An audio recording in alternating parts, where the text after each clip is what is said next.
I'm going to marry the woman I'm having an affair with, so divorce me. My husband says so, openly.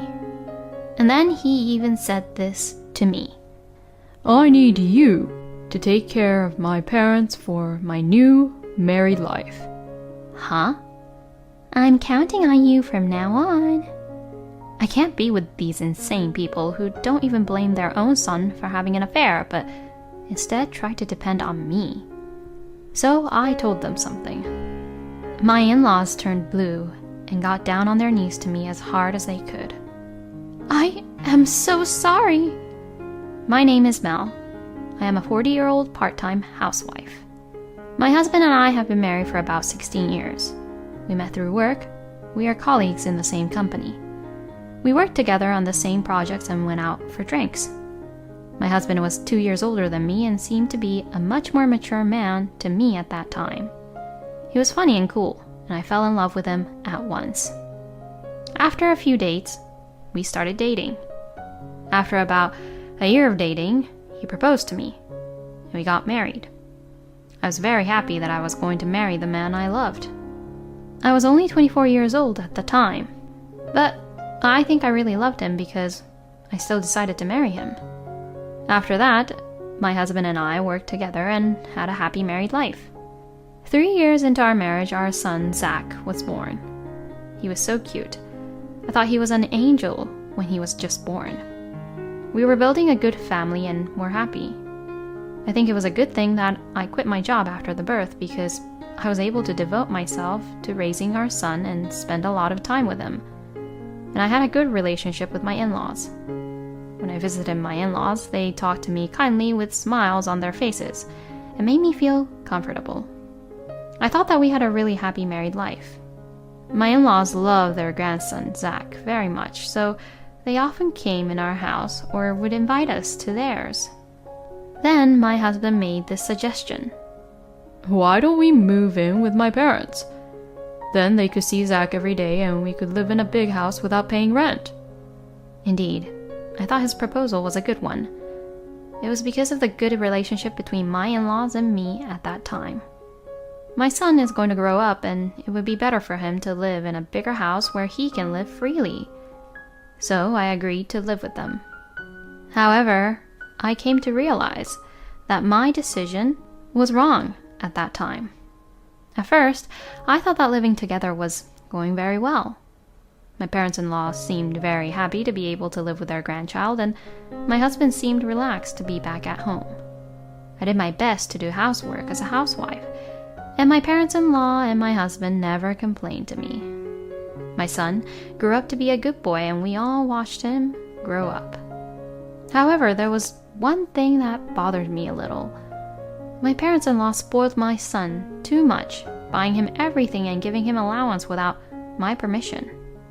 I saw this and thought it was not good for his upbringing, so one day I said to my in-laws, "Could you please stop buying Zach so many things?"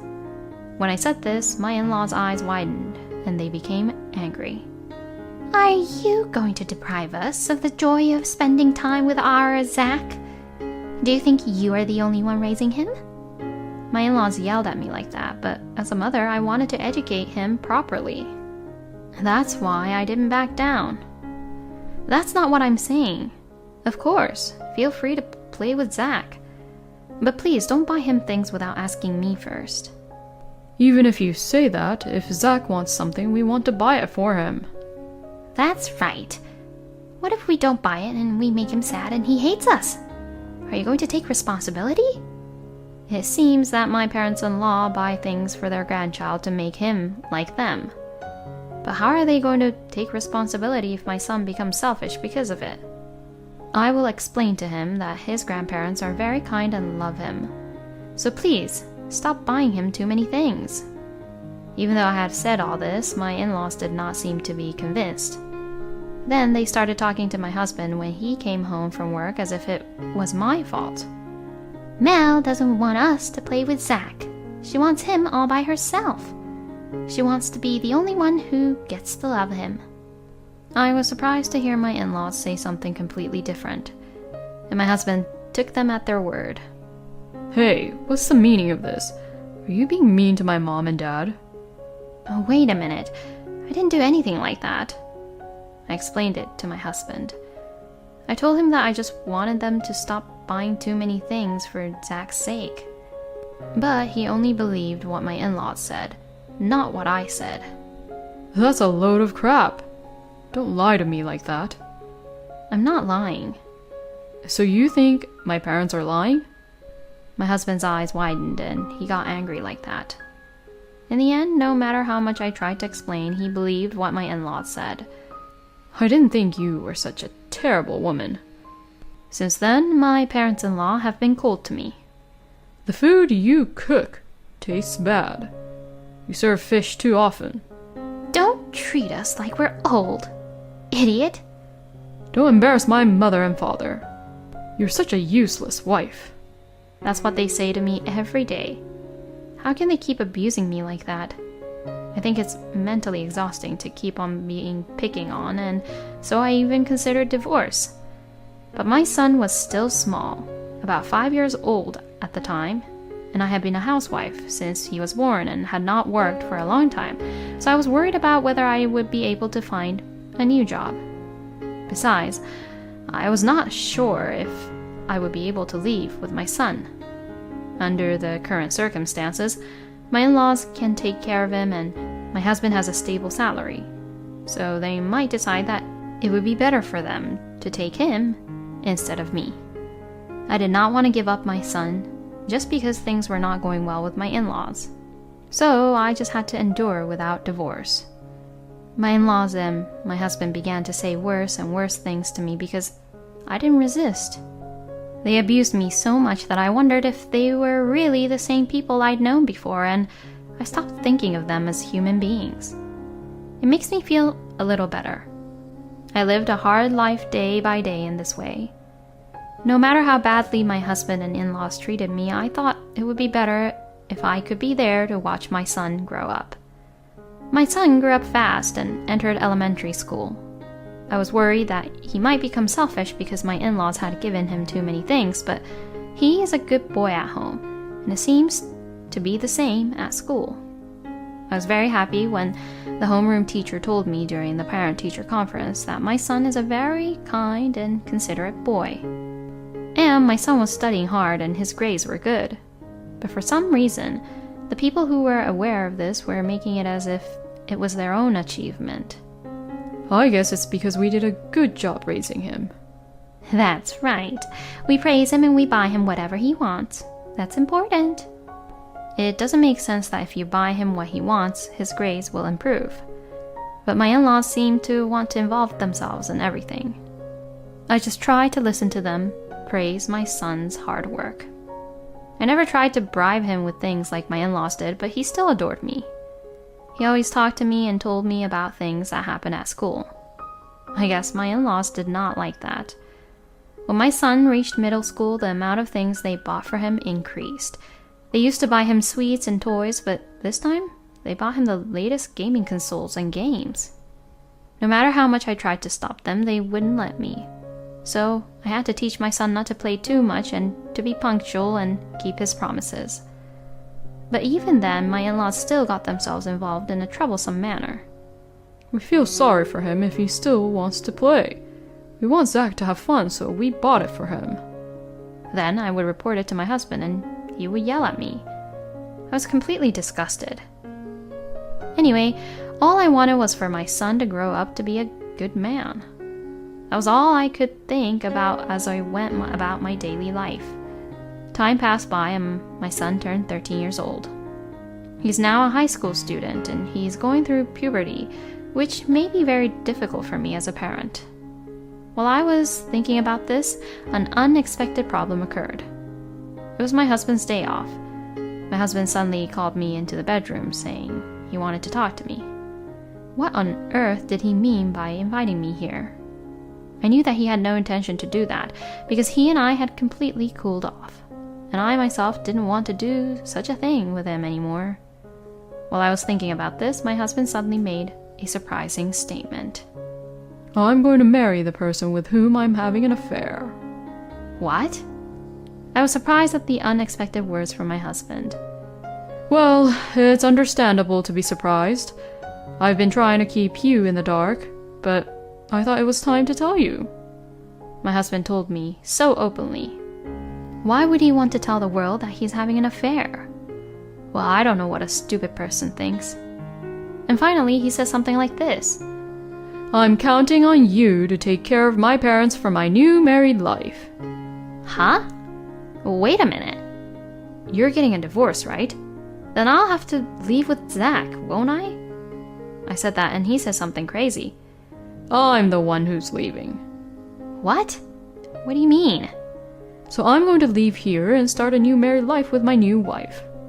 And I'm worried about my parents, so I'm leaving you in charge of the house. You'll have a house to live in with Zach, so it's a win-win. I was speechless. It's not a win-win at all. I was at a loss for words at that crazy comment. Well then, I'll tell them about it right away, my husband said and suddenly started to go to the living room. I hurried after him. He gave the same explanation to my parents-in-law as he had given to me. I thought they would be angry at my husband for this, but my in-laws were also crazy people. Yes, I'll miss you, but, well, it can't be helped. I know. The newlyweds should spend their honeymoon alone, so you'll take care of everything else, huh? I'll be counting on you. My in-laws don't blame their own son for having an affair and try to depend on me. If you leave, I'll make sure you leave Zach behind. If you leave, you'll be the only one. I can't be with these insane people. I told them something. I'm telling you, since this is my husband's divorce, I can claim alimony and I have a better chance of getting my son. What? What do you mean? Because my husband committed adultery. Normally, the adulterer never gets custody, and the mother usually gets that. Wait a minute. Then you'll take Zach and leave, won't you? Yes, of course. That's the plan. I won't let you. That's it. Let's talk to Zach. My in-laws and my husband said so and went to call our son. Are they going to tell him everything? My son came into the living room. What's wrong? Mom and Dad are getting a divorce. What? So you would like to stay here with your grandparents, wouldn't you? That's an unfair way of explaining and asking questions. I quickly made my point. You better explain to him that you are divorcing me because of your adultery. When I said this, my husband and in-laws were in a panic. Zach is just a junior high school student. That's right. What are you trying to do to him by shocking him? My in-laws and husband were blaming me, but before I could say anything back, my son started talking. You're the one who caused the shock, aren't you? Why are you all blaming my mother? Well, I mean, I heard you all arguing earlier. So if you get divorced, which one of you will I follow? Of course, it's Mom. Zach, why? And don't you want to live with Grandpa and Grandma? You know, you were nice to me, but you were terrible to Mom, weren't you? To be honest, I can't forgive you. I despised you, and I despise Dad for not protecting her. Despise? My in-laws looked shocked. Anyway, I have one answer. I'm leaving here with my mom. From now on, I will protect her. Zach. I was so happy that my son was on my side. Then my in-laws turned pale and got down on their knees to me as hard as they could. We're sorry. Please don't leave this house. I don't want my grandchild to leave. My parents-in-law begged me. My husband too. Please, can't you guys stay here? He asked me again, saying that it's his plan. My son and I were not going to give in at any cost. Zach and I will no longer have anything to do with you. We will leave this house, and we will leave this house for good. I said this and started to pack up my things. My son joined me in packing his bag with only what he needed for the time being. Where are you going? I screwed up. If you guys go to your parents' house, Zach will have to change schools. Don't you feel sorry for him?" My husband said things like that and tried to keep us here until the end. But then my son said to him, "I'd rather change schools than to stay in this house forever. You should first be sorry for what you have done to Mom. The worst thing you did was to have an affair. Do you realize how much you've done to her?" My husband is being told off like that by a child who has just started high school. I tried hard not to laugh at how hilarious it was. My husband was kneeling on the ground with a pale face. My in-laws were so exhausted that they just slumped down on the ground. My son and I left the house, and I drove to my parents' house with him by my side. After that, I hired a lawyer and demanded divorce, alimony, and child support for my husband. Of course, I also demanded alimony from the adulterous partner. My husband thought that if I moved in with my parents, he would not have to pay child support. However, everything did not go as planned, and as a result, he had to pay alimony and child support. Furthermore, the affair partner also said that the story he had told her was different, and so he was eventually dumped. He is currently staying with my in-laws and putting most of his income towards alimony and child support.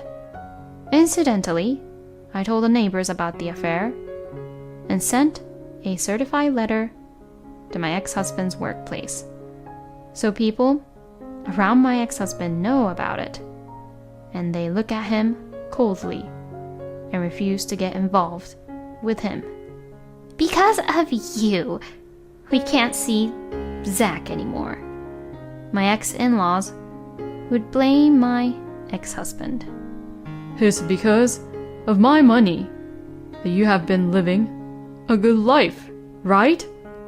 It's said that they have been quarreling every day. My ex-husband sent me a message saying that he wanted to get back together with me, but I only read the message and blocked him. I also blocked his incoming calls so that he could not contact me at all. After I went back to my hometown with my son, I started working as an office worker for a friend of my father's company. Now I am raising my son as a single mother with the support of my parents. My son has remained a kind-hearted child despite all that has happened, and he seems to be adjusting well to his new school. I will continue to work as hard as I can and watch my son grow up.